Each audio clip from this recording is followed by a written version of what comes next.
todos. Estou, assim, muito feliz por o Dr. Marcos ter aceitado a vir estar conversando com a gente, porque eu acho que agora, neste momento, a gente tem vivido, se eu falar alguma coisa errada, depois o Dr. Marcos me corrige, mas diante do que eu tenho presenciado, que eu tenho visto, eu acredito que agora está uma fase muito, assim, de muita gente ansiosa, pânico, depressão, igual eu nunca tinha visto antes. Então, chegou num ponto que eu acho que que todo mundo está precisando de ajuda. E tem pessoas que às vezes nem sabem que está assim entrando nessa onda de depressão, ansiedade, pânico. Às vezes não tem nem essa consciência. E primeiramente eu quero apresentar, né, a todos que estão aí, o Dr. Marcos Bovo. É um médico psiquiatra formado na Faculdade de Medicina de Catanduva, tutor da medicina da Unifran e FACEF, trabalhou como médico clínico na ProSaúde, atende no consultório particular e também no convênio da Unimed, né? E também no CAPES, ele atende pela FACEF, ok? E assim, eu tenho, assim, muito carinho, viu, Dr. Marcos, por você. Obrigado. Porque quando a gente ama alguém, a gente... e aquela pessoa que a gente ama é bem amparada, que seja por médico, que seja pelas pessoas que amparam, a gente passa a ter esse carinho especial. E eu tenho esse carinho especial por você. E também, pelo que eu andei vendo, lendo sobre você, isso me deixou assim, ainda com mais respeito, com mais carinho por você. Obrigado. Então, eu seja bem-vindo.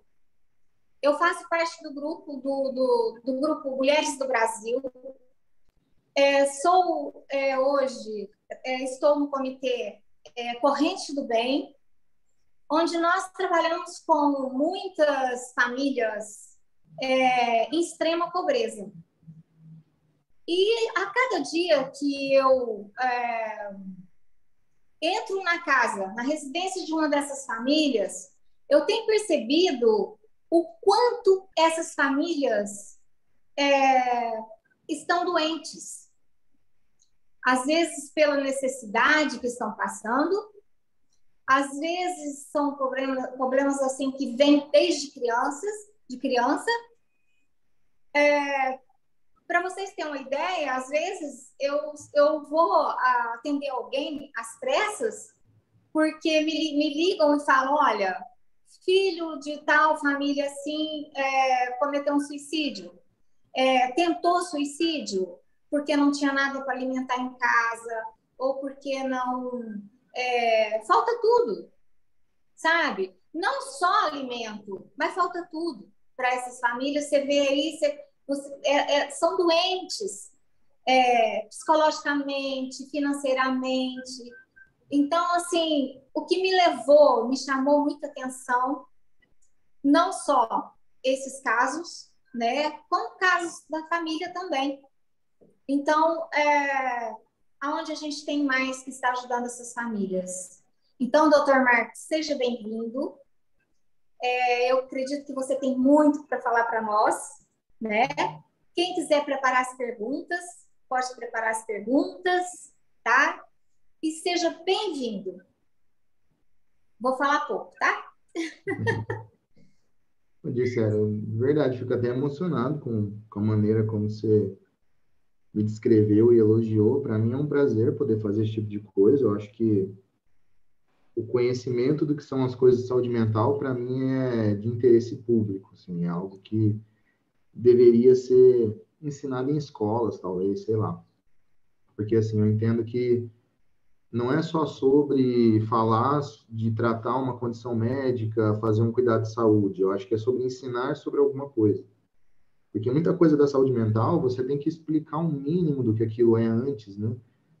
Eu sempre falo isso, né? Como que deve ser difícil para alguém que às vezes não tem nem estudo, alguém que veio de uma origem muito simples, sobre o sofrimento oriundo de algo não estar certo no seu cérebro, né? Às vezes a pessoa não tem esse conhecimento, né? O tratar ou não tratar, o aceitar ou não aceitar uma doença, passa por esse crivo do quanto a pessoa sabe das coisas, né? E aí, primeiro, o passo número um é o de informar, o de estar no lugar como que a gente está agora, né? Eu, se pudesse, falava das coisas que eu falo para milhões de pessoas, porque eu entendo que é informação que é interessante para qualquer ser humano, né? Não interessando de onde vem, o que pensa, o que deixa de pensar. E também tentar desfazer um pouco dos mitos que envolvem saúde mental, né? Todo o preconceito que um monte de gente tem com a ideia de se tratar, com a ideia de precisar dessas coisas, enfim. É uma temática que a gente está sempre batendo na tecla na prática de saúde mental nossa, né? Eu não sei como vocês querem fazer, eu saio falando igual uma matraca aqui, não paro, ou se vocês mandam pergunta no bate-papo e a gente vai a partir das perguntas. Não sei se vocês querem primeiro ouvir um basicão do que é depressão, pânico, ansiedade, como trata isso, e a partir daí a gente vai conversando, como vocês preferirem. Se alguém quiser mandar pergunta no bate-papo, pode mandar aí. O que vocês querem fazer? Eu acho que poderia sim mandar perguntas, sim, né? E se você quiser começar falando o que é a depressão, o que é o Uhum. pânico, a ansiedade, qual vem primeiro? Eu penso assim, é importante a gente separar aí a abordagem médica, né? A gente tem que entender que existe uma abordagem diferente da compreensão do comportamento humano, a depender do olhar que eu tenho. O olhar médico é um deles. Talvez um olhar mais focado na questão do que é o neurológico, na questão do que é o físico, né? O limite do que o corpo aguenta. A nossa função está muito ligada a esse entendimento do que é o cérebro. Aí, pensando nisso, com relação à depressão, a gente tem o olhar de que tem a ver com faltar coisas em uma região do cérebro. As causas de qualquer transtorno mental são múltiplas. E mesmo no livro de psiquiatria, essa discussão está lá. Não é só sobre a questão orgânica, existem outras questões envolvidas. Mas a gente, psiquiatra, foca nesse universo. Como funciona o cérebro, o que está faltando lá, o que seriam os transtornos, né? A definição do que é uma depressão é algo muito antigo. A gente tem registro de depressão lá na antiguidade e nomes diferentes para graduar o que seria estar triste. Então, mesmo das palavras oriundas do latim, do grego, que vão remontar ao que é tristeza, melancolia, estar mal, angústia, essas palavras ao longo do tempo foram assumindo, né, variações. O que demonstra que mesmo lá atrás sempre existiu essa tristeza maior, mais profunda. Eu acho que filosoficamente talvez a gente aprendeu rápido a diferença de estar triste e usar a tristeza para o crescimento e estar triste de uma tristeza que passa do ponto, né? Então as definições do que seria melancolia e tristeza são muito antigas. Aí lá no comecinho do século XX, mais ou menos ali na década de 30 e 40, a psiquiatria se debruçou em criar o critério do que é a depressão, né? Então eu vou dar um número para aquilo, um critério que vai se basear em evidência. Então, a tentativa nossa como médico é de conformar o conhecimento do que é essa tristeza dentro de um ambiente de evidência científica. Então, eu falo, ó, a depressão é tanto tempo de sintoma, tal, tal, tal, né? Mas é importante ter esse olhar de que esse não é o único jeito de entender a tristeza humana, a dor humana. O psiquiatra usa um critério de tempo, né? E esse critério que muda tudo. Para falar em depressão, eu preciso de 14 dias de sintomas, pelo menos. É lógico que na prática o pessoal chega com sintoma há 2, 3, 5, 10 anos, né? Então não é essa coisa limítrofe, né? Espero completar 2 semanas para entender que as coisas não estão bem. Então ter dias tristes é normal, é a questão da tristeza que a gente entende que é patológica, que passa do ponto, né? E nós temos um sem número de estudos hoje em dia, depois que nós criamos esses critérios, que conseguem fazer correlações de outras condições associadas ao fato de eu ter uma depressão que não está sendo tratada. Então, por exemplo, a pessoa tem uma depressão crônica que não melhorou, ela tem aquela sensação de 10, 20, 30 anos de sintomas, né?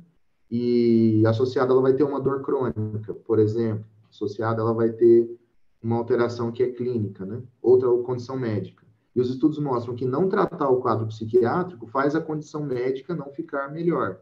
É aquela pessoa que tem lá, por exemplo, uma lesão na coluna, que ela faz todo o tratamento ortopédico, acompanhamento e nada resolve. E ela tem os sintomas depressivos associados. Ela está desanimada, ela tem alteração de concentração, etc. Então, fecha o critério para dizer que tem. É importante ter o olhar que o diagnóstico ele é clínico, é falar com a pessoa, é perguntar tempo de sintoma, como ela está, o que está acontecendo, né? Eu sempre falo que tem que focar muito na prática em conhecer o paciente primeiro. Eu falo que eu gasto boa parte da minha consulta na identificação. Eu preciso saber quem é aquela pessoa, para estar mais próxima dela, gerar um vínculo, né? E a partir desse vínculo poder dizer o que eu entendo ou não que a pessoa tem. Talvez a gente focar muito no sintoma faz sua clínica ser muito matemática, muito fria, e às vezes isso não é bom, né? É importante ter essa proximidade com o seu paciente. Uma vez que você entende que tem sintomas, para fechar critério, eu entendo que precisa tratar, né? O tratamento, para mim, envolve fazer terapia sempre. Eu coloco isso sempre. O acesso é difícil, eu sei que é. Não dá para todo mundo ir num psicólogo, tem um tabu sobre ir, não é barato estar no psicólogo toda semana, mas é uma coisa que você põe no seu orçamento ou busca através da saúde pública, porque eu entendo que é tão importante quanto você está fazendo atividade física, se alimentando bem. É algo que é fundamental para qualquer ser humano, talvez, né? A gente confunde o que é ir no psicólogo e fazer psicoterapia também. Muita gente acha que terapia é fazer o que eu gosto, né? Você ouve coisas como, minha terapia é jogar futebol. Não, isso não é fazer terapia. Terapia é um exercício de autoconhecimento, tal. Ter que estar lá, tem as indicações específicas para alguns tipos de abordagens psicoterápicas, a depender do caso que você está atendendo. Você pode precisar do trabalho de uma terapeuta ocupacional junto para ajudar o paciente com atividades da vida. Às vezes um paciente tem uma deficiência física ou mental que impede de fazer coisas simples, né? Então, você acaba precisando desse trabalho em conjunto, né? Uma equipe para tratar com você. E se vai colocar a medicação ou não, cada paciente é um caso. Temos muitos problemas com excesso de remédio, na verdade, não é sobre a falta, né? Muitas vezes, na prática, a sua função é tirar remédio, né? Não é colocar mais. Principalmente os que causam dependência, essas coisas, né?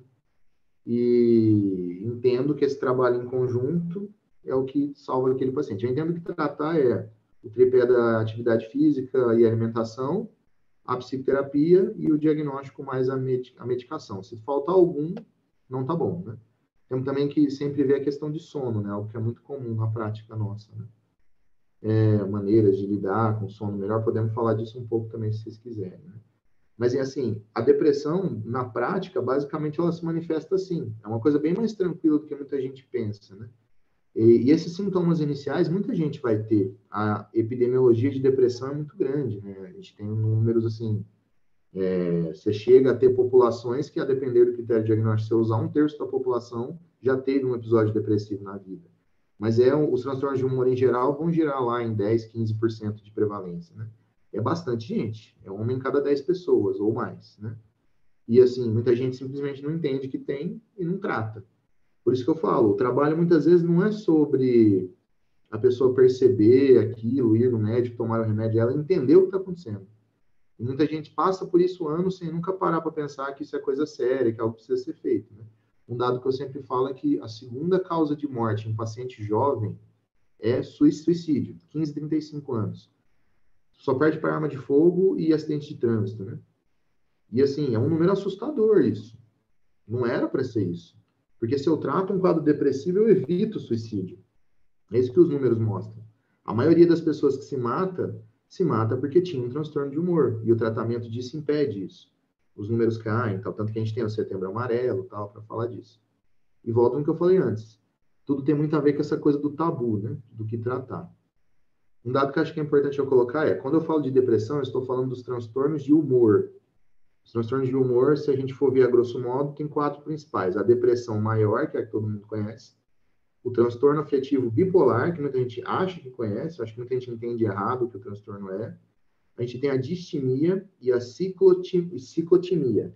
A distimia e a ciclotimia são pessoas que têm sintomas de transtorno bipolar ou depressão há mais de 2 anos, mas são sintomas que são mais leves.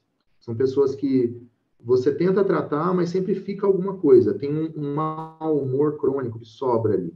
E é importante entender que depressão não é só tristeza, né? Depressão pode ser eu estar desanimado, pode ser raiva, pode ser preguiça, pode ser cansaço.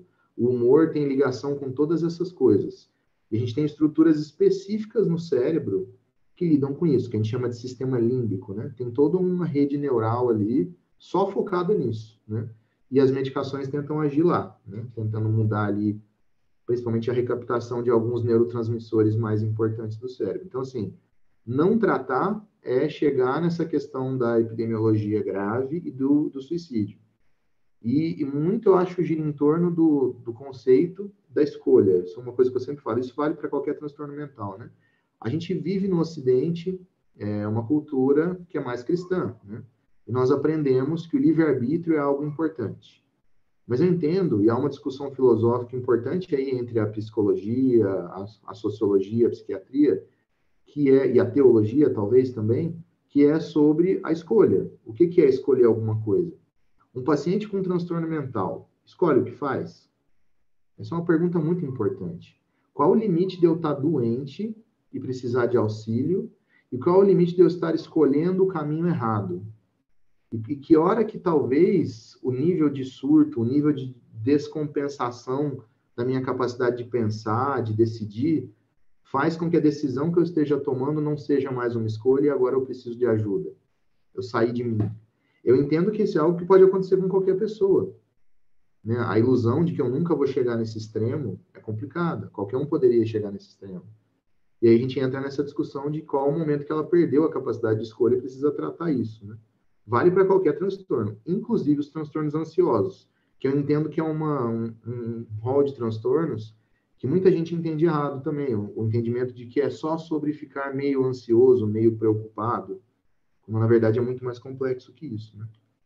Mas, enfim, falei de depressão um tempão. Alguém quer perguntar alguma coisa disso? O que vocês acham do que eu falei?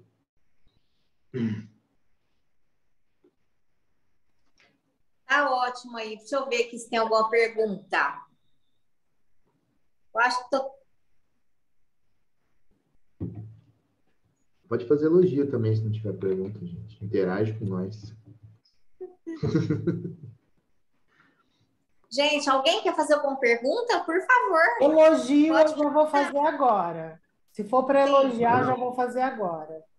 Porque adorei ouvir tua fala. Então, se você quiser continuar nessa explicação super clara, super acessível, você, assim, médico, mas traz para a gente tudo muito claro, né? Então, pode continuar que está sensacional. Eu nunca tinha visto ninguém falar tão claramente, assim, sobre a depressão, sabe? Muito bom. Parabéns, Marcos.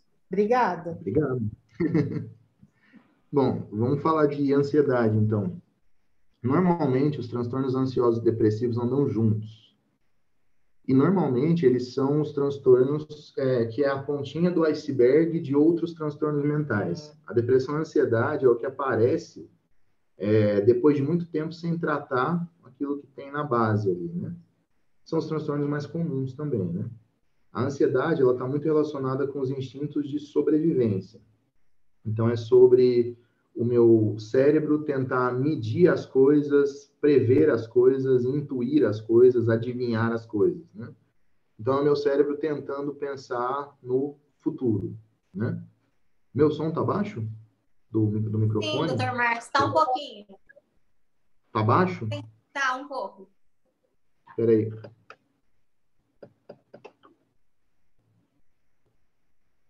Eu vou entrar pelo celular, que eu acho que vai estar melhor, então. Espera aí. Rapidinho.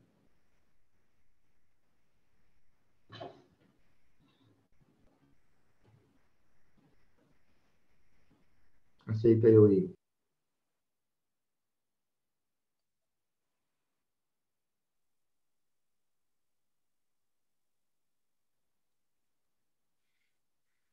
Meninas, eu não estou conseguindo ouvir, tá sem som aí?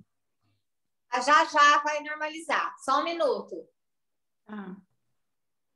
Engraçado que eu não senti esse problema, estava super bom para mim. Para mim também, Juscelia, tá ótimo o som. Ah, sim. Doutor Marcos? Estão me ouvindo agora? Ótimo. Melhorou? Melhorou. Tá. Melhorou, Florinda? Tá ótimo aqui. Tá. Bom, com relação aos transtornos ansiosos, eu estava falando da questão de prever, preocupar, né? A gente tem estruturas também específicas do cérebro para isso, e são os instintos de sobrevivência talvez mais primais nossos, né? Se você pensar aí no evolucionismo, os macaquinhos na selva, e também no fato de a gente compartilhar essas estruturas cerebrais com animais menores, como outros mamíferos, aves, etc. Então, talvez algo muito ligado a um lado animal nosso, né? São os instintos de luta e fuga. Então, o nosso cérebro é feito para calcular um risco, ele lê o ambiente em volta, calcula um risco e tenta se proteger daquilo de alguma forma. Instintivamente, no meio da selva, esse risco está muito associado à ideia de bater ou correr. Então, um predador está vindo aqui, eu preciso me defender dele, o limite máximo que meu cérebro me entrega é bater, né? Ou fugir. E aí, cada animal, no reino animal, vai tendo a sua reação em relação a isso. A gente, com o advento, talvez, de escrita, inteligência, a comunicação social e tudo mais, as preocupações mudaram ao longo do tempo. O que nos preocupa hoje em dia, por exemplo, é um assalto, um infarto, um AVC, é perder dinheiro, é o medo de uma questão do emprego, essas coisas, né? Com o tempo, o que vai acontecendo é que esse nível de preocupação pode se tornar alarmante, patológico. É um nível de alarme que me faz mal. É uma preocupação que está sendo excessiva, está passando do ponto. Uma coisa é a minha preocupação ser organizacional, uma preocupação que me permite olhar o meu dia, olhar o que eu preciso fazer, a minha disciplina para as coisas, né? Ou uma preocupação que me protege em situações de sobrevivência. Por exemplo, a pessoa que trabalha como policial. Ele precisa ter esse instinto ansioso, do pânico, em alerta. O alerta dele tem que ser bom, a depender de onde trabalha também, né? Mas vamos supor que o cara trabalha no campo, ele está na guerra, ele está no exército. E não precisa ir longe. Às vezes parece uma guerra e um exército, nosso ambiente de trabalho, né? Então a gente está lá sempre preocupado muito com as coisas e tentando fazer com que tudo esteja na linha, né? A correria, né? Então, assim, a nossa ansiedade vai invadindo a gente de alguma forma por conta de se preocupar demais com as coisas do dia a dia, aquilo que é sobre a sobrevivência em sociedade hoje. Quando eu falo de um transtorno ansioso, essas preocupações começam a me trazer problema. Pensar demais numa coisa, me preocupar demais com uma coisa, começa a me gerar sintoma.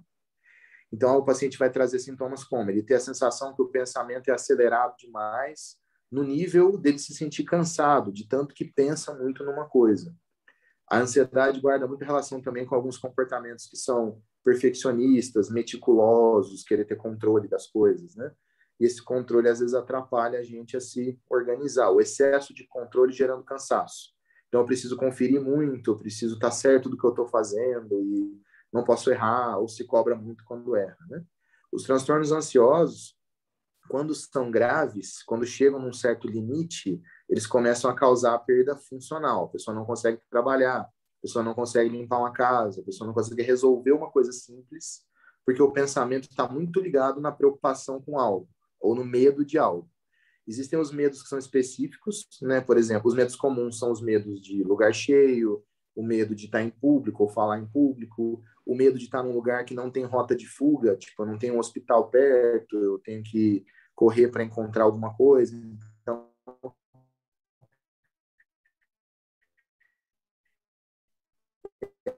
é aquele comportamento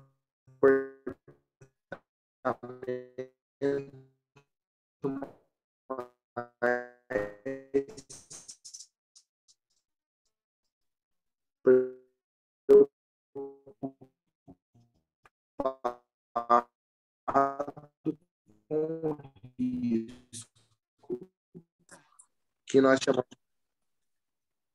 Tá bom. A gente tem os sintomas que a gente chama de somáticos, né? Os sintomas somáticos é você ter um sintoma físico por conta de algo que está só na cabeça. Então, por exemplo, eu fico tão preocupado com uma coisa que aquilo se manifesta como uma dor.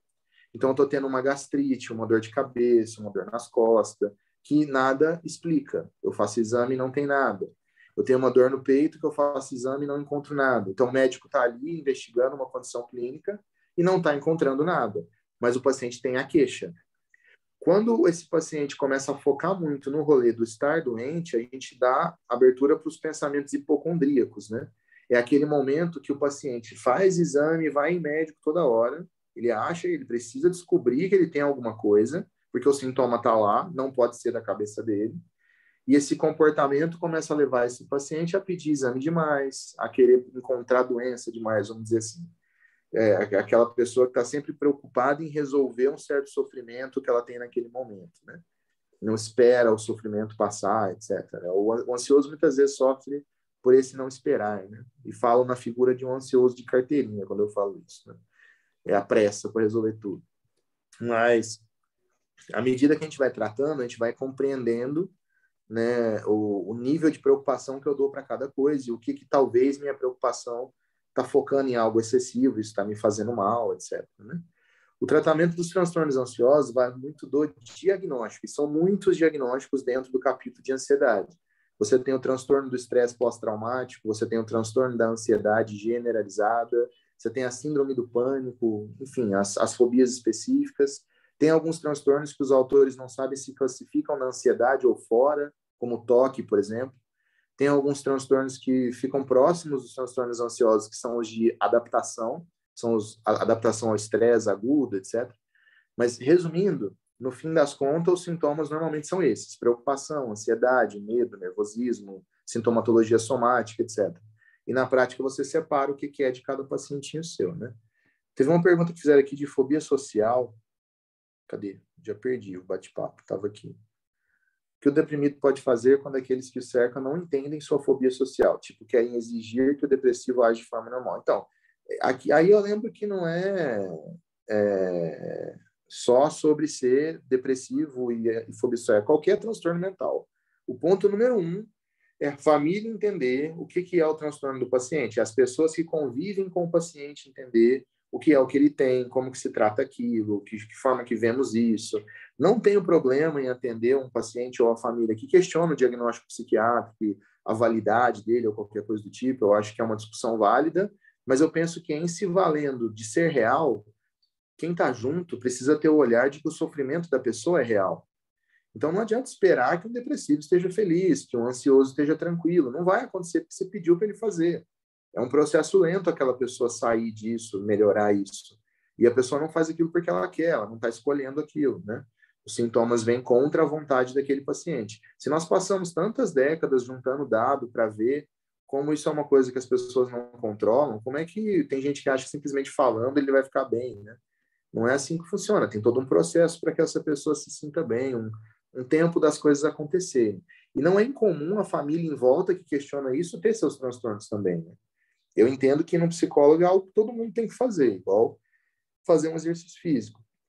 Então, assim, tem que fazer parte da rotina das pessoas isso, ser algo natural, entender que ir no psicólogo e falar de si mesmo pode fazer muito bem. Se a pessoa se sente bem com ela mesma, que bom. Deixa o outro que não está se sentindo bem com si mesmo procurar ajuda em algum lugar. Nesse momento entra muito uma discussão de família que é sobre aquela questão do pai que entende que ele que tem que fazer o filho estar bem. Isso entra muito no conceito dos pais narcisistas, né? O nosso narcisismo, a nossa necessidade de ser perfeito, não errar e ajudar, às vezes nos leva a um comportamento de superproteção. Você acaba entendendo que você é a única pessoa que pode fazer o outro ficar bem. Ele não precisa de psicólogo, de psiquiatra, de amigo, de qualquer coisa. Ele precisa só de mim. Aí entra essa coisa do querer proteger demais e não compreender o sofrimento do outro, né? Então, assim, a gente tem que estar sempre olhando para isso. Em nós, em nossos pais e pessoas próximas, em todo mundo, né? Às vezes, quando chega num nível muito patológico, você até se afasta de quem às vezes é próximo por conta de estar passando por aquelas coisas, né? Os transtornos ansiosos, é importante entender que tem a comorbidade com a depressão muitas vezes. Então, muita gente tem a TAG, por exemplo, que é o transtorno da ansiedade generalizada há muito tempo, e aí, por ter que estar sempre lidando com aquilo sem tratar, chega uma hora que ela vai procurar, ela vai começar a ter sintomas depressivos também. Às vezes chega no psiquiatra com a queixa de ser depressivo porque ficou pior. É a hora que esse paciente tem problema para dormir, já não consegue trabalhar mais, porque a depressão está ficando mais grave, mas ele tinha sintoma ansioso desde sempre, desde muito tempo e tal, que era o que tinha que ser tratado lá atrás, né? Sobre o pânico, é importante eu falar que o pânico ele é a ansiedade grave, ele é o máximo que uma ansiedade pode chegar. O ataque de pânico é uma descarga somática, adrenérgica muito forte diante de algo que a pessoa entende que causa muito medo. Aí isso vai variar muito de pessoa para pessoa. Tem gente que você pode, por exemplo, ter um pânico sem ter transtorno mental nenhum, associado a um momento de muita tensão. Por exemplo, você sofreu um sequestro, sofreu um assalto. Ali na hora você vai agir com pânico. Vão chegar os sintomas de luta e fuga. Na luta e na fuga, o nosso corpo libera uma adrenalina fodida, ou não posso falar fodida, né? Muito forte. E com essa descarga, você vai ter sintomas autonômicos, aumento de pressão, taquicardia, falta de ar, um desespero muito grande. Esse paciente muitas vezes tem a sensação de morte iminente ou de que algo muito catastrófico vai acontecer. Então, ou a sensação simplesmente de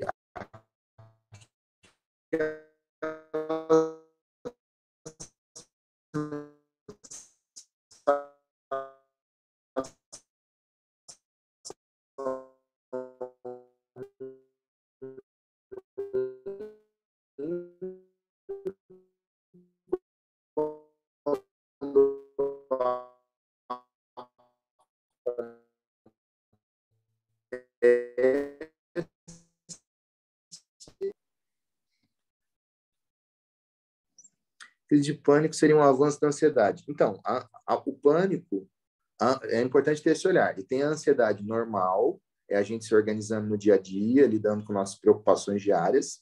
Essa ansiedade é boa, necessária, precisa, um instinto de sobrevivência. Beleza.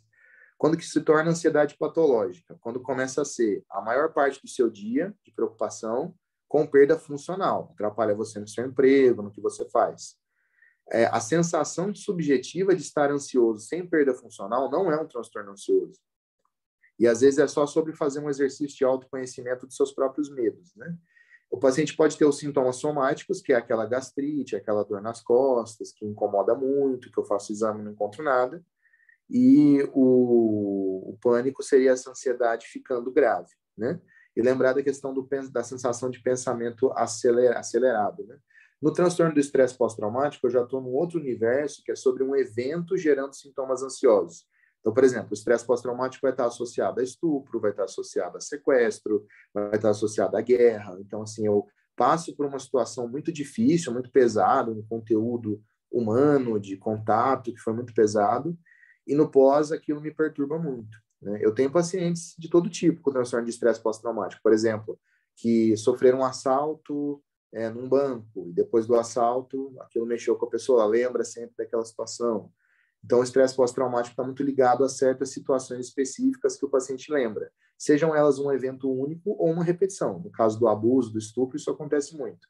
Então, é aquela paciente que, por muitos anos, sofreu abuso de um parente próximo, alguém da família, sei lá o quê, e ela vai falar disso lá na frente só. Quando vai falar, aquilo já aconteceu um monte de vezes, aquela pessoa tem um trauma já daquilo, lembrar daquilo gera um monte de sintoma, e é uma ansiedade muito mais grave, muitas vezes. Um paciente assim que vive em pânico, vive com medo, o tempo todo o medo consome aquela pessoa.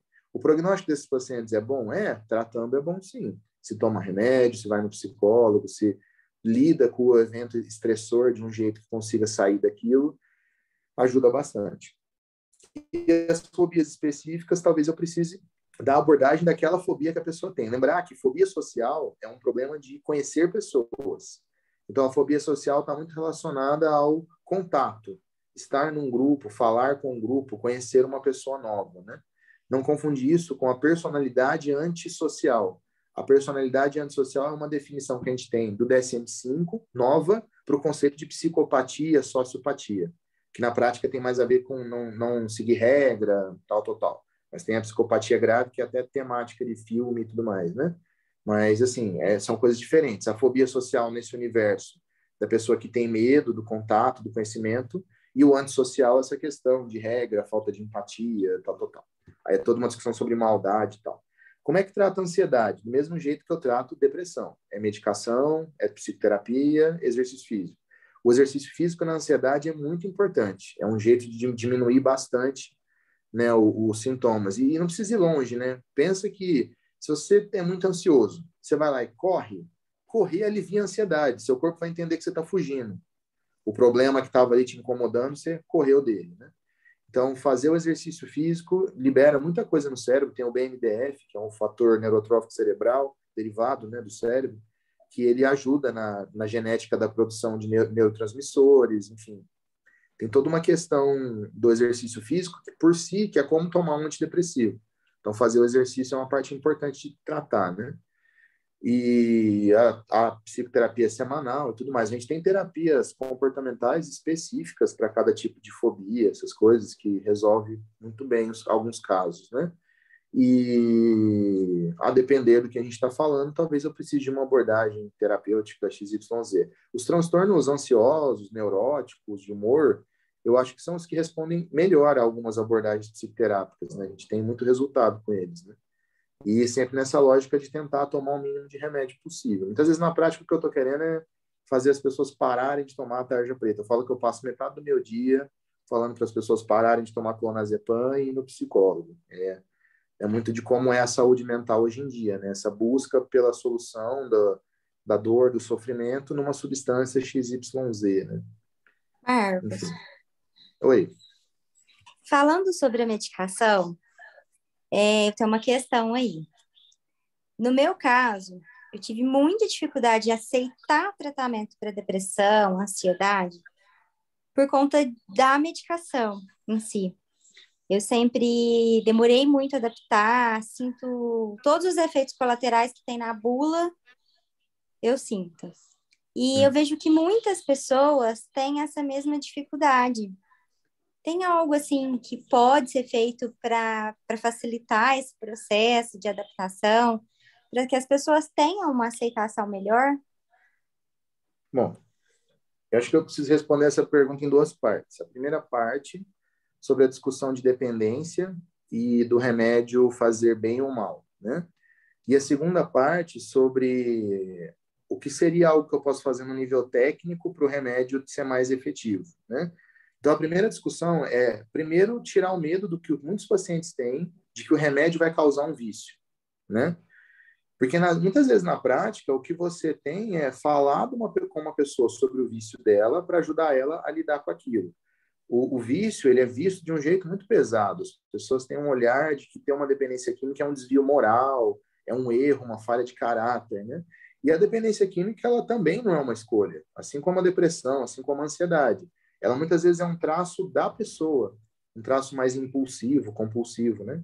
E esses traços, eles têm relação com outros comportamentos nossos, como nossa alimentação, a maneira como eu me organizo, qualquer coisa do tipo. Então, assim, se eu tenho o perfil de, na hora de tomar medicação ou usar uma substância, abusar daquilo, eu vou acabar abusando do remédio também. Eu vou acabar usando demais o remédio que me traz alívio imediato, como remédios para dor, remédios para dormir, calmantes para crise de pânico, que são de tarja preta, né? Agora, o antidepressivo, um estabilizador de humor, que é o remédio que não causa dependência, que eu tenho que tomar certinho todo dia, o paciente negligencia mais, porque ele busca a solução do problema só na hora que ele sente alguma coisa. Um raciocínio que existe na clínica de outras coisas na medicina. O paciente não toma o antihipertensivo certo, mas ele lembra de tomar o remédio para dor, porque ele toma o remédio para dor na hora que ele sente dor. Agora, ele não pensa que tomar o antihipertensivo todo dia, no longo prazo, vai diminuir a dor dele, porque ele vai controlar a pressão, que vai controlar outras coisas do corpo. Então, o primeiro passo é essa discussão do que significa tomar remédio. Por exemplo, se você toma um antidepressivo 20, 30 anos, isso não é um problema, né? Não é algo que vai necessariamente te fazer mal. E eu preciso achar a medicação para o paciente. O remédio, ele não trata o transtorno, ele trata o paciente. Então, um paciente X é um antidepressivo A, e o paciente Y eu uso um antidepressivo B. E às vezes eu tento um primeiro antidepressivo que não funciona e troco para outro. Então, desmistificar essa questão da dependência química talvez é um passo inicial. Inclusive, falar com o paciente das dependências químicas dele, né? o café que ele toma, o álcool que ele toma, a droga que ele usa, sei lá o quê, e a relação que isso guarda com o que é transtorno mental. Né? Uma coisa que é importante eu falar, dependência tem a ver com 3 coisas. Primeiro, tolerância, que é usar uma quantidade cada vez maior de uma substância para obter o efeito que eu espero. Lembrar que o efeito que eu espero é algo muito subjetivo, depende muito do que eu sinto, o que eu quero sentir ao usar uma coisa, né? Então é muito importante pensar o que eu estou desejando sentir no uso de uma substância. Uma vez que eu sei mais ou menos o que quero sentir, eu preciso ter o olhar se meu padrão de uso mudou para eu sentir aquilo. Se meu padrão de uso está mudando, se eu estou usando mais para sentir a mesma coisa, então eu estou preenchendo o critério número 1 da dependência química, certo? O critério número 2 é o critério da abstinência. Então é quando muita gente acha que a abstinência é fissura, né? Mas a abstinência é um conjunto de sintomas e cada substância tem a sua lista de sintomas. Eu falo muito para os pacientes para compreender isso no conceito do médico e o monstro, né? Quem eu sou no uso, quem eu sou na abstinência. Como é que eu sou no sábado à noite, como é que eu sou na segunda de manhã? Talvez o meu álcool de sábado me transforme num anjo no sábado à noite, mas me deixa muito mal na segunda de manhã. Talvez meu uso de álcool me transforme em um demônio quando eu faço o uso da medicação, e na segunda-feira aquele álcool começa a estar longe do álcool, começa a me fazer bem. Então cada paciente tem um perfil para isso. Uma vez que você tire da frente substâncias para o uso do remédio ser mais tranquilo, sem prejudicar muito o cérebro, né? Porque tudo que é psicoativo num padrão de abuso vai fazer mal para o cérebro. Tanto que todo diagnóstico psiquiátrico, primeiro eu excluo o uso de substâncias psicoativas para depois eu falar que a pessoa tem o diagnóstico. Um usuário de uma substância não pode receber diagnóstico enquanto ele não fica um tempo sem aquela substância para vermos os efeitos que ele vai ter, né? E do que eu falei do ponto de vista técnico, às vezes eu estou ali tentando um antidepressivo, 2, 3, nada está funcionando, e eu tenho que tentar entender o porquê. Será que esse paciente não tem uma coisa clínica associada que não permite que o antidepressivo funcione? Será que eu não estou precisando pedir exames? Será que ele não tem lá uma alteração de tireoide, uma anemia, uma questão clínica que deveria estar sendo tratada? E na nossa prática isso é muito comum. A galera que tem transtorno mental negligencia o cuidado clínico, né? Sem ser o cuidado psiquiátrico. Muitas vezes você tem que pedir um exame, acompanhar isso, né?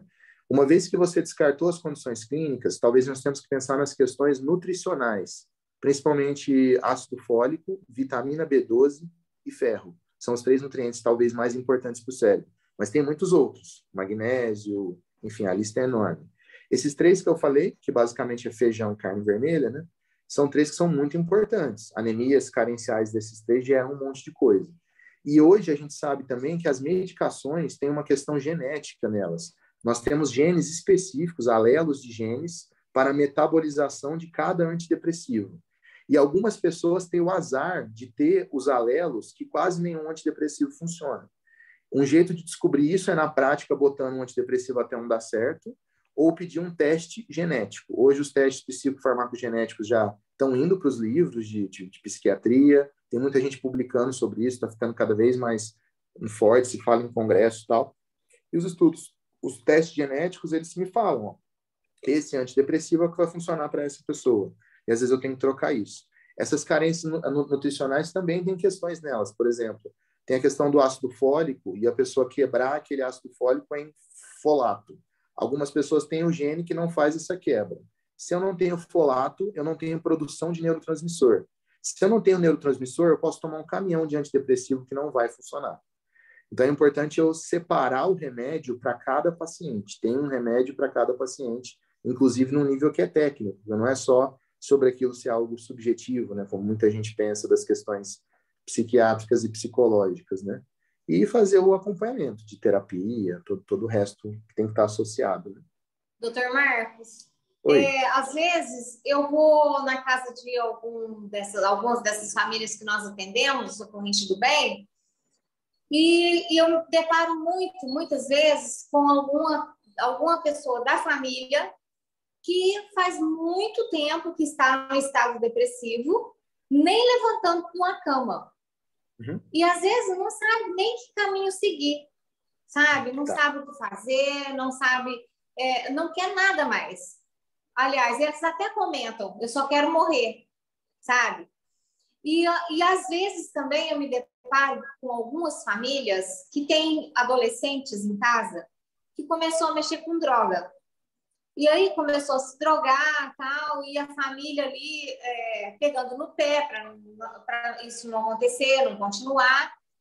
E já teve até adolescente que me procurou, assim, quando eu vou até essas residências, pedindo ajuda, porque senão o pai e a mãe vai pôr para fora de casa, né? Pedindo ajuda porque não quer mais continuar mexendo no mundo das drogas, mas não consegue. E com isso, acaba não querendo nem levantar de uma cama, né? Isso é um estado depressivo? Igual acho que teve uma pergunta aí, eu vou ver quem foi. Quais os ambulatórios onde buscar ajuda, né? Em Franca, por exemplo, essas pessoas que são mais carentes, que não têm um convênio, que depende do SUS, por exemplo, o que elas podem fazer? Eu gostaria que você falasse um pouquinho sobre isso. Bom, toda cidade do Brasil, baseado na legislação do que é a saúde mental pública e tudo mais, deveria ter uma rede dentro do SUS, certo?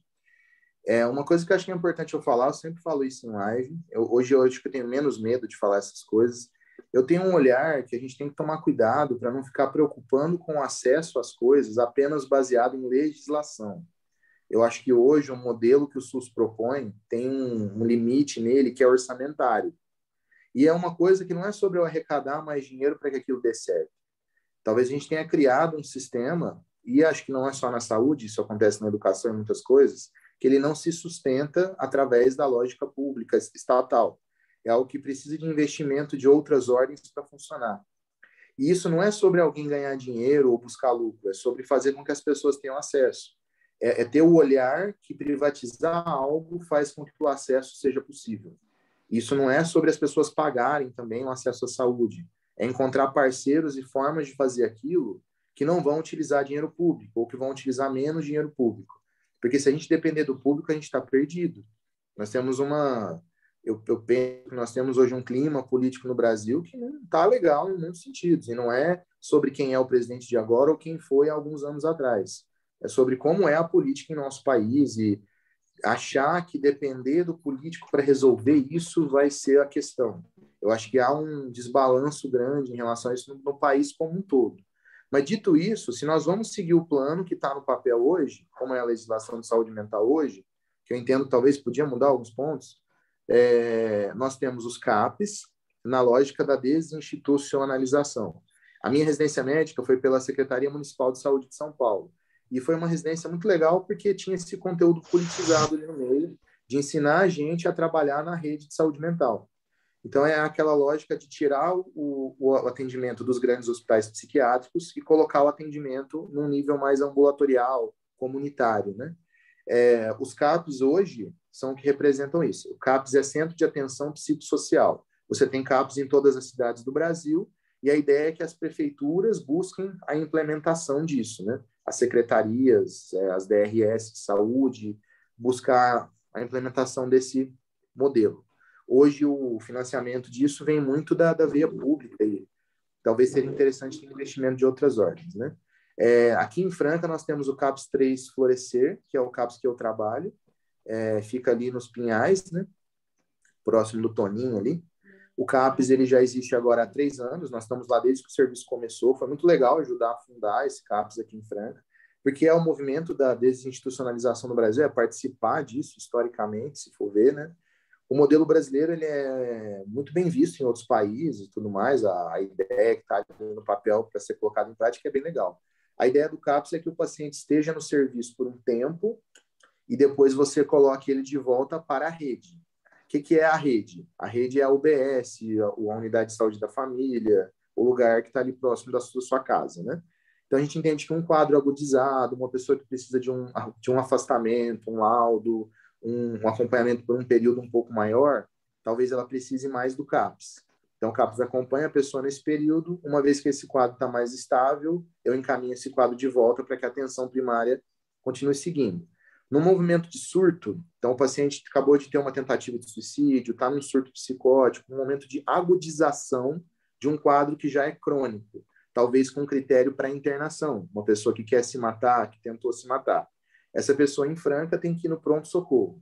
Do pronto-socorro, ela vai passar por uma avaliação psiquiátrica, que vai ver se precisa de internação ou não.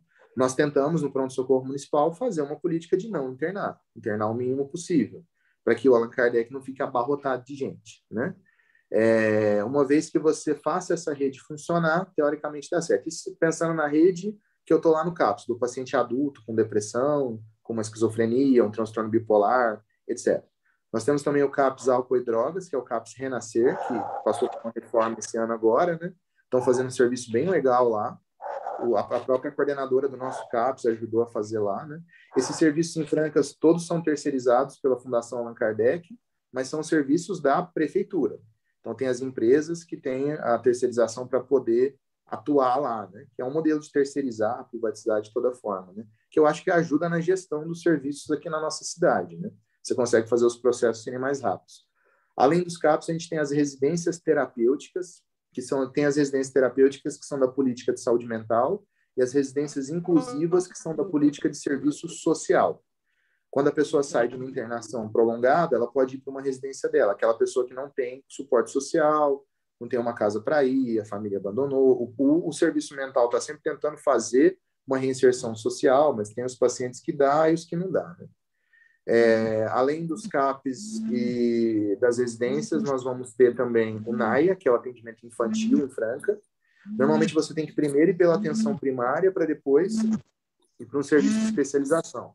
E na atenção primária, o clínico, o médico de família, teoricamente tem que fazer esse acompanhamento, né? Além desse serviço, você vai ter também o ambulatório do NGA, você tem o ambulatório da Unifran. Então, tem vários serviços que podem ser procurados, né? Mas, normalmente, o começo do acesso vai pelo SUS, através ou do pronto-socorro ou da atenção primária. Na legislação de saúde mental, os CAPs são um serviço de porta aberta. Mas o nosso CAPS pede uma triagem, porque senão o serviço ia lotar muito rápido. É uma demanda muito grande. O CAPS é um CAPS para 350 mil habitantes. Não é para ser assim. A legislação pede muito mais CAPS do que isso. Era para Franca ter 3, 4, 5, 7 CAPS, um em cada região da cidade. Mas é uma política difícil de ser implantada, né? Rola um dinheiro importante para fazer isso, precisa ser conversado com secretarias, DRS, né? Foi todo um trabalho da Fundação, do Dr. Ricardo Cassis, da Eliane, para fazer do Mário, lá da Fundação, para conseguir colocar isso em prática, né? E a gente precisa ter esse olhar do SUS como uma rede, né? Uma rede que tem que conversar entre ela. Um paciente vai de um serviço para o outro, os serviços deveriam estar conversando. Isso no SUS. Se você tem um convênio, você pode procurar um psiquiatra particular, um psicólogo particular para ter acesso ao serviço, e o atendimento acaba sendo praticamente o mesmo. É o mesmo profissional que está no SUS que estaria no privado, né? Eu, pelo menos, minha consulta não muda onde eu estou atendendo, não. É sempre a mesma coisa. Né? Responde a pergunta aí. Existe, doutor Marcos, alguns pacientes que resistem muito à aceitação de tratamento, resiste muito, assim, ele quer, não sei se ele não, acho que ele não quer melhorar, né? Porque acaba virando um comodismo, ou ele não acordou ainda para a vida, ou acho que não é bem essa palavra, não acordou para a vida, porque ele não consegue, né? Mas eu conheço pessoas que faz anos que está com depressão, né? Você conversa com a pessoa, ela só está ali para baixo e não quer ajuda de ninguém. O que fazer com essa pessoa que não quer ajuda? Bom, depende dela, né? Eu acho que tem 3 coisas aí. A primeira, que eu acho que é a fundamental, você não vai tratar uma pessoa que não quer ser tratada se aquilo não é urgente. Então, na prática nossa, o meu critério para tratar alguém contra a vontade dela é um critério de internação, um critério de urgência. Então, uma pessoa está colocando a própria vida em risco, pensando em se matar, tentando se matar, ou pondo a vida de outras pessoas em risco, por conta do quadro dela. Se estamos nesse nível, talvez eu precise atender a pessoa contra a vontade dela. Se ela vai internar ou não, depende. Talvez uma consulta muda isso já, e você não precisa internar. Às vezes o paciente está também com sintomas psicóticos, ele está alucinando, delirando, ele está acreditando numa coisa falsa, ele está ouvindo vozes, vendo coisas. Esse paciente também não está respondendo por ele mesmo, talvez. Talvez eu precise sentar e falar disso com ele. E as medicações vêm, muitas vezes, para esses casos, os casos que são graves. A medicação responde muito bem quando o caso está numa agudização. Agora, se eu tenho um caso que é limítrofe, sem sintomas de gravidade, a medicação nem sempre é o caminho mais interessante. É um paciente que precisa de acompanhamento psicoterápico, talvez tenha a ver com diagnóstico, talvez tenha a ver com encontrar a medicação certa para aquela pessoa. Mas voltando no que você falou no começo, que é o terceiro ponto meu, se eu não quero me tratar e não estou com critério de urgência, não há muito o que pode ser feito. Mas eu, assim, na minha prática, eu vejo o seguinte: uma boa conversa sobre o porquê de tratar, apontando riscos que são biológicos do cérebro, do corpo, da saúde física, apontando os riscos do ponto de vista terapêutico, filosófico, faz a pessoa se convencer da ideia de tratar. Porque eu faço perguntas simples. Por exemplo, um paciente diz para mim: eu quero morrer. A minha pergunta é: por quê? Muitas vezes, o motivo da morte não é a morte, é o parar de sofrer. O que o paciente traz muito na prática para a gente é isso: eu quero parar de sofrer, e a morte vai fazer isso acontecer. E às vezes eu preciso até entrar numa discussão com esse paciente do que é o pós-vida. Será que realmente depois da morte ele vai estar melhor? Vai muito da crença de cada um, né? Mas a não crença nesse momento é um fator de risco. Esse paciente, estando num rolê muito cético, numa depressão que é grave, a morte vai parecer uma solução boa. Então, ter esse olhar, né, o que significa morrer para aquela pessoa e trabalhar isso com ela muda muitas coisas, né? E na nossa prática, nós temos que trabalhar também relações. Às vezes, o paciente quer tratar, mas ele está numa relação que não permite isso. Uma relação materna, de casamento, de filho, de qualquer outra coisa do tipo. E às vezes também estamos falando do paciente perfeccionista que trabalha muito e que não para cuidar de si mesmo. Então, ele é sempre muito bom em tudo que ele faz, mas não cuida bem de si mesmo, né? Aquela coisa da casa de ferreiro, espeto de pau, né? Mas esse paciente, quando se convence a tratar, é mais fácil, porque ele entende que aquilo é importante e passa a ser meticuloso, inclusive, com a ideia de se tratar. Enfim. Acontece muito no Corrente do Bem, telefone toca, alguém pedindo ajuda, né?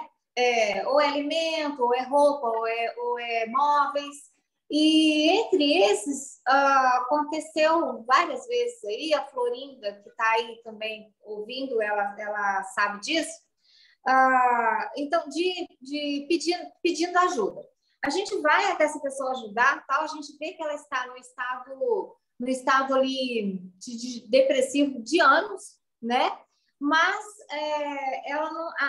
ela é tipo assim: eu sei tudo, mas eu sei tudo, você não precisa me falar isso que eu já sei. E às vezes não tem família, não tem familiar para apoiar, para estar ali ajudando, né? E aí que é o pior, né? Porque eu acho que quando tem uma família ali para ajudar, para apoiar, eu acho que fica mais fácil. É de apoio, né? Então, assim, então isso acontece muito com a gente. De estar pedindo ajuda, quer ajuda, às vezes até a gente chega e já vem com aquele monte de talão de água, de luz e tudo mais, né? A gente fala: não, ó, nós damos o alimento, mas isso não, tal. Mas, então, o que acontece? A gente vê que aquela pessoa faz anos que está ali, numa cama, às vezes fica sem tomar banho, mas não aceita se tratar. Aí fica difícil, né? Porque quando não aceita, aí fica complicado e ainda não tem a família, né? Um paciente com uma rede de atenção ou uma rede de apoio muito precária, aí eu estou falando da população de rua, eu estou falando daquela pessoa que é um idoso que reside sozinho, que a família não está próxima, por qualquer motivo que seja, nem sempre isso é negligência, às vezes é só uma vida onde rolou uma solidão por motivos quaisquer. Eu estou falando de alguém que precisa de uma tutela que é do Estado. Essa pessoa é a pessoa que a tutela deixou de ser o grupo próximo, a família, os filhos, sei lá o quê. Esse cara vai precisar de CAPES, talvez de uma residência terapêutica. Para onde eu vou mandar ele? Opções para mandar ele é meio difícil de ser criado, porque o incentivo disso é um incentivo que é puramente público. É sobre doação, sobre ajuda, né? Nós temos muitas instituições que tentam fazer um trabalho que é filantrópico, Mas, assim, muitas vezes a gente esbarra numa questão que é econômica. Como que eu vou dar vida para essa? Porque não adianta nada eu ter um paciente num CAPS, por exemplo, sendo que eu não tenho um suporte como brasileiro, como médico, como cidadão, aonde eu não consiga dar para essa pessoa coisas básicas, como casa, comida, emprego, né? Lá no CAPS, muitas vezes nós ficamos meio entre essa cruz e essa espada. O que eu faço com esse paciente, né? Que recurso que eu tenho para ele? Tem alguns serviços em Franca que podem ajudar com isso. Nós temos a ADEF, né, que faz o acompanhamento do paciente com deficiência física. Nós temos as residências inclusivas, as residências terapêuticas, né? Então, são lugares assim, que vão tentar fazer um trabalho mais de perto. A gente do CAPS, quando precisa, faz visita. Então, por exemplo, aquele paciente que está completamente sozinho num lugar, você fala com a equipe CAPS, agenda uma visita, nós vamos na casa da pessoa para tentar uma abordagem em saúde mental, tentar ver dessa pessoa se tratar e tudo mais. E quando eu consigo aderir esse paciente ao serviço, tudo fica mais tranquilo. Lá no CAPS ele tem acesso à oficina, à medicação, a laudo, a tentar um afastamento, enfim, eu faço um acompanhamento mais de perto. Uma vez que eu entendo que esse cara pode ser reinserido no contexto dele, o bairro dele, da UBS dele, etc., fica mais fácil. Isso pensando em saúde. Mas eu penso que esse cidadão precisa ter acesso a todo tipo de coisa, né? A educação, a moradia, sei lá o quê. Como é que eu vou entregar tudo isso para esse cara? Né? Onde está o Estado nessa hora? Né? Eu acho que é esse cara que precisa muito do Estado. O restante da população, entendo que é aquela que está empreendendo, produzindo, pagando imposto, justamente para ajudar esse cara. Né? Mas, enfim, é meio difícil. O conceito do psicossocial, do atendimento de CAPS, eles barram nessa questão muitas vezes. Eu não estou ali por causa do diagnóstico, do remedinho que eu dei. É esse contexto da vida da pessoa, né? No CAPS, a gente fala muito do PTS, né, que é Projeto Terapêutico Singular. Então, cada paciente tem lá o conjunto de atividades que é dele e tudo mais, né? Isso SUS, né? Cada serviço vai ter uma lógica de trabalho e tal. Né? Sim. Responde a pergunta, é isso? Nossa, ótimo. Respondeu muito bem.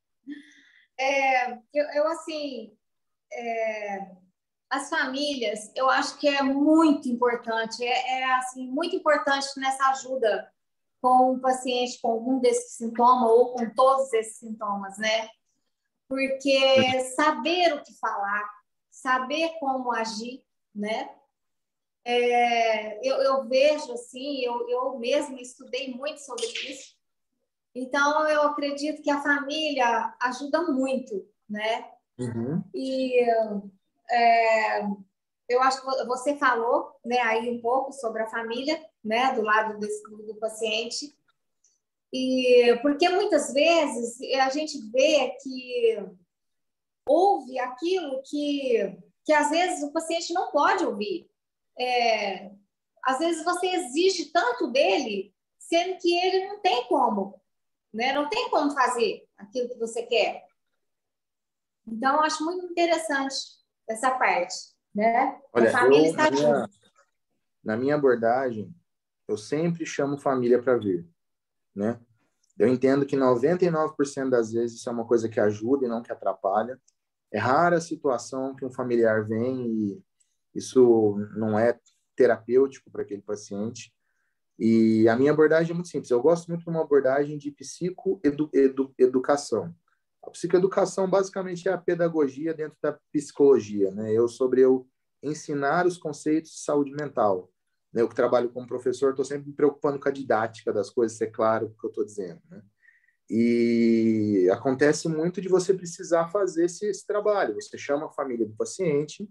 A pergunta que eu costumo fazer é uma pergunta muito simples, por que o paciente está aqui? Né, para ver como a pessoa interpreta aquela situação, como ela lê o que é um transtorno mental, como é para ela lidar com aquilo, o que ela entende, porque tem todo tipo, né? Tem gente que chega super entendendo e não sabe lidar, e tem gente que acha que está sabendo lidar e, na verdade, não entende nada do que está acontecendo.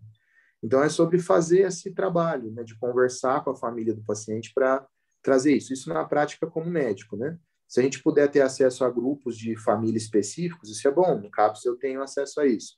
Lá no CAPS o pessoal pode reunir com a família de outros pacientes e trocar essa experiência de como é lidar com isso, tendo ali um profissional para orientar como se lida com cada transtorno e tal. Isso pensando nos transtornos, né? Mas eu posso tentar ter um profissional dentro daí da psicologia e outras áreas para ter uma lida do paciente específico, uma condição qualquer que está acontecendo naquele momento, né?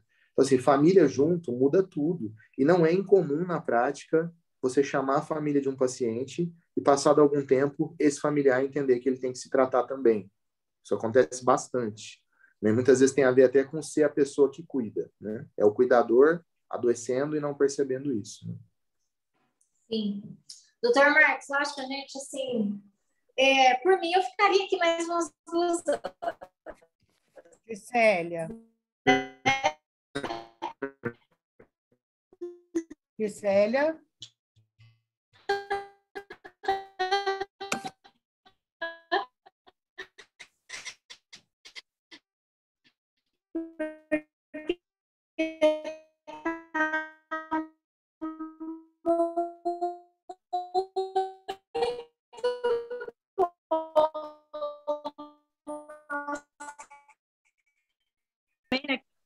Fato.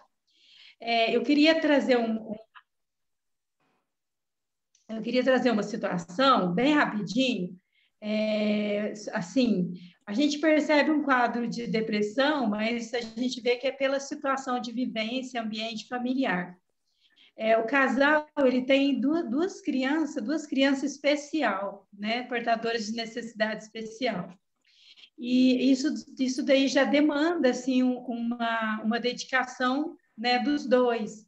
A mãe, por exemplo, ela é portadora de lúpus, por isso que as crianças vieram especial, uma inclusive não anda também.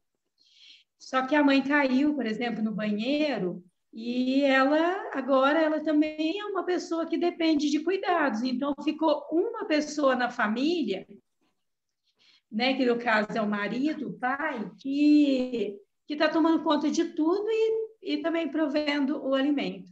Então, o que eu percebi? Essa família, por exemplo, hoje eu percebi que ela estava num quadro depressivo, porque ela me mandou mensagem tipo, né? Eu preciso de cuidados, eu preciso de alguém que cuida de mim, realmente, porque ela não está andando, ela está inchada. E aí, o que acontece? Eu vi ela num quadro de depressão, como assim, né? Ele não se preocupa comigo. Na verdade, existe essa preocupação, sim, o cuidado de acordo com o que ele dá conta.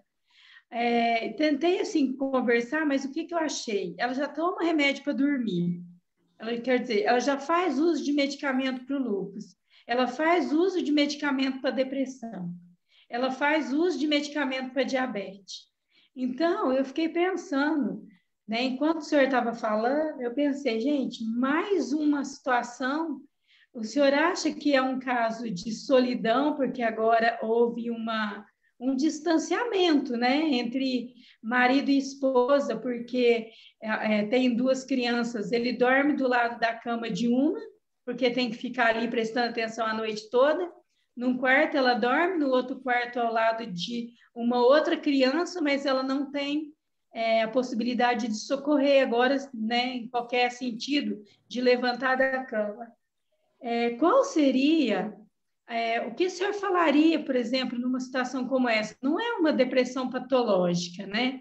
É uma depressão, assim, talvez momentânea, talvez pela situação, mas, por exemplo, é o tratamento só terapêutico, teria que passar né, pelo psiquiatra ou por uma psicóloga nesse momento? O que o senhor falaria para a gente agora? Ó, falou muita coisa aí. Primeiro, você descreveu uma situação hipotética, né? Que, entendo que pode ser real, em muitas famílias acontece esse tipo de coisa. Então, acho que o primeiro passo é entender que, do que você está me trazendo, eu preciso entender os diagnósticos específicos. Por exemplo, esse pai é um pai que está com quadro depressivo, o que ele acha disso? Como ele sente isso? Há quanto tempo isso acontece? O critério tempo é um critério importante também, né? São meses, semanas, há quanto tempo? Você está trazendo também uma questão no meio de privação social. Então, esse cuidador tem que ser cuidador de muita gente. Por quê? Ele não recebe apoio, ele não tem condição financeira para ter esse apoio. Porque se eu estou sobrecarregado por muito menos, isso às vezes surta a cabeça. Então, tem gente que a privação e o transtorno está associado a uma questão que é social, socioeconômica. Então, o fato de eu não ter acesso a uma coisa que resolve o problema mantém o transtorno em cronicidade. Essas são as pessoas que mais necessitariam da ajuda do Estado, né? É essa pessoa que está precisando de um cuidado ali, né? Cuidado público, né? Eu não sei, vamos supor que essa pessoa que você me falou é aqui em Franca. Cada paciente aí tem um destino se a questão é saúde mental. Os que são maiores de idade, a gente tem que entender se é CAPS-3, se é AD, se está em acompanhamento psiquiátrico ou não, a medicação que toma aí é cada caso um caso, tem que atender o paciente, entender o que está fazendo bem, o que está fazendo mal. É uma situação estressante, é uma situação difícil, com certeza. Ela vai gerar transtorno mental? Não sei. Cada pessoa vivendo uma situação tem um nível de resiliência para aquilo. Tem gente que vai para a guerra e volta, e está de boa, e essa mesma pessoa, às vezes, por ter um término de um namoro, adoece. Então, estar no campo de batalha na guerra não é motivo para ficar mal, mas terminar um namoro adoece. Então, é muito da resiliência de cada um, né? A situação ser potencialmente geradora de depressão? Sim, com certeza. A gente tem até hoje um aumento dos diagnósticos de transtornos mentais. Hoje se fala de uma possível pandemia de transtornos mentais a seguir da Covid, por conta de tudo que está acontecendo. Muita gente está sofrendo luto, perda financeira, dificuldade social de risco. Então, tudo isso está gerando transtorno mental na sociedade como um todo, né? Como permitir acesso, resolver o problema de cada uma dessas pessoas? É uma discussão que eu acho que vai muito mais entrando numa seara que é política, econômica, do que pode ser feito, né? Do que da necessidade daquilo. Necessidade, com certeza, ela existe. Como existe a necessidade de comida e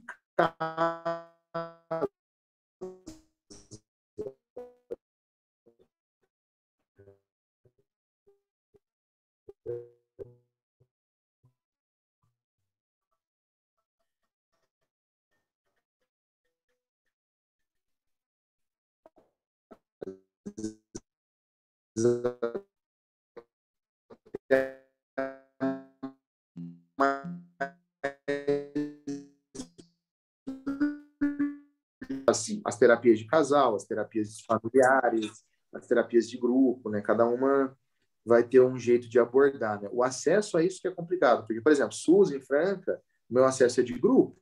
É muito difícil eu conseguir a terapia individual e tal, né? O investimento nisso não é muito bom e é difícil conseguir fazer com que todos tenham acesso a isso, né? Comprar saúde é um bagulho que é complicado. Tem um custo psiquiátrico mais caro. A pergunta é sempre o como, né? Como é que eu ponho isso em prática, né? Como, tem dinheiro? O que vai ser feito, né? É muito difícil resolver esse tipo de questão, né? Tá bom. Doutor, muito obrigada, viu? Obrigada mesmo. Nada. Doutor Marcos, olha, eu quero agradecer muito.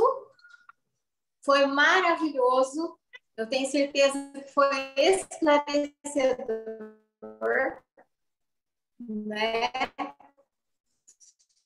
E um outro convite que nós também no Grupo Mulheres do Brasil, nós temos vários comitês, né? E um dos comitês, nós trabalhamos muito com a violência, né, contra a mulher. Certo. E eu gostaria muito de deixar um convite, quando for possível, você, juntamente com o Dr. Cláudio, promotor, está batendo um papo com a gente aí novamente. Podemos. Porque está acontecendo muito aqui em Franca, né? E muitas mulheres acabam entrando em depressão ou não sabe como lidar com essa situação, né? Depois a gente pode conversar com o Dr. Cláudio para ele estar colocando você mais à parte de tudo que está acontecendo, né? Seria uma ótima, gostaria muito. Então, eu acho que vai ser muito bacana, né? Vamos poder ajudar mais pessoas. E assim, eu quero muito, muito, muito agradecer. Fica o convite para sua esposa para que ela possa vir com a gente para Mulheres do Brasil, vir conhecer, tá? Depois, qualquer coisa, pede para ela me ligar, a gente pode estar colocando ela no grupo para ela conhecer, tá? Fica o convite aí. Tá bom. E eu esqueci de falar, gente, eu apresentei o Dr. Marcos para vocês e não falei, ó, ele é um amante do mundo dos games, viu? E o Corrente do Bem vai mandar um presentinho para você, tá? Para fazer parte de toda aquela coleção lá do seu consultório. Maravilhoso, amei. Coração. Gisélia. Depois eu encaminho, tá bom? Tá, obrigado, Gisélia. Então, assim, eu quero agradecer muito de coração, agradecer a cada uma das meninas, dos meninos, de todos que estão aqui, né, com a gente. E vai ficar gravado aí, tá gravado, e a gente vai colocar depois aí para quem mais não pôde assistir hoje, né? E assim, a minha gratidão a você, principalmente, a todos que aqui estão. A Cirlei quer falar um pouquinho, Cirlei? Não, eu só quero fazer um comentário aqui, diretamente para o Dr. Marcos, né, que está aí nos apoiando. Sim. Apesar de ser uma rede feminina, a gente tem pensado muito em fazer com que alguns profissionais se unam a nós, para a gente fazer alguns atendimentos assim, com um pouco mais com menos burocracia, se fosse possível. Se vocês pudessem pensar numa forma de nos apoiar, nos ajudar desse jeito, porque nós sabemos que para chegar, né, de acordo com o que você disse aí, explicou, para chegar em cada ponto, existe uma burocracia, né? E às vezes a doença ela não espera, né? Ela não tem esse tempo. Então, se a gente conseguisse pensar numa forma de, junto com Mulheres do Brasil, criar uma rede de médicos, né? A princípio, médicos de todas as especialidades, na verdade, porque a gente precisa de médicos na Dircélia, na Corrente do Bem, para tudo, né?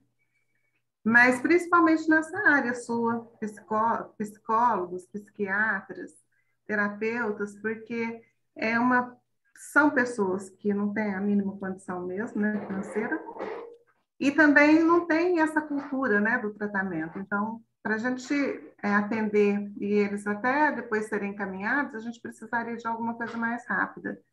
Mas é isso, só se você achar possível pensar em alguma solução para nos ajudar, tiver alguns amigos, colegas que se identificam, né, com a causa e queira fazer parte conosco, a gente é Mulheres do Brasil, mas a gente aceita homens bem intencionados também. Bom, sem dúvidas. Sobre isso, assim, se vocês estão falando de pessoas em situação de risco social, o lugar para conversar é o CAPS. Eu acho que vocês poderiam até falar com a nossa coordenadora, Eliane. Ela é super aberta, uma pessoa ótima. E aí a gente poderia fazer essa ponte. Talvez o grupo poderia até ir numa reunião da equipe um dia. As reuniões são semanais, né? Hoje eu não estou participando mais porque eu mudei meus horários lá, mas pode ser combinado tudo isso daí, né? Os dias talvez separar casos específicos, né? Para o pessoal poder fazer uma triagem disso. Isso pode ser levado para a atenção primária também e fazer essa ponte para introduzir essas pessoas no tratamento de saúde mental pelo SUS. Isso aqui em Franca, né? Que é o que a gente tem. E se vocês quiserem fazer algum tipo de conversa sobre outros casos que talvez essa rede do SUS não vai ser a que vai resolver o caso, tentar um outro caminho, eu fico à disposição. Podem me procurar, a Dircélia tem meu telefone, e a gente vê o que pode ser feito nesse caso. Tem uma logística específica do SUS, tem que seguir ela. Se vai demorar, se não vai, enfim. Tá. Não, mas só o fato de nós termos essa atenção, nossa, que bonito que ficou aí agora, o que aconteceu? De a gente saber que pode contar com você, eu vou falar para a Dircélia, então depois a gente faz uma reunião na Dircélia e fala a respeito disso. Sim, com certeza. Né? Sim. Tranquilo. Tá, muito obrigada, viu? Eu que agradeço. Dr. Marcos, gostaria de falar mais alguma coisa? Não, só agradecer. Fiquei muito feliz. Gosto de fazer esse tipo de abordagem. Eu acho que é sobre, como eu falei, fazer psicoeducação e falar daquilo que entendo que é importante o máximo de pessoas possível saber. E é isso. Sempre que vocês precisarem, a gente vai conversando aí. Com certeza. Gratidão. Muito obrigada, viu? Obrigada mesmo. A gente podia tirar uma foto, né, meninas? Ô, Cirlei? Podemos. Garota da foto. Vamos tirar uma foto. Abram as câmeras aí, vamos congelar o sorriso aí de uns 3 minutos, tá bom? Isso. Vamos registrar aqui, né? Todo mundo sorrindo. 1, 2 e...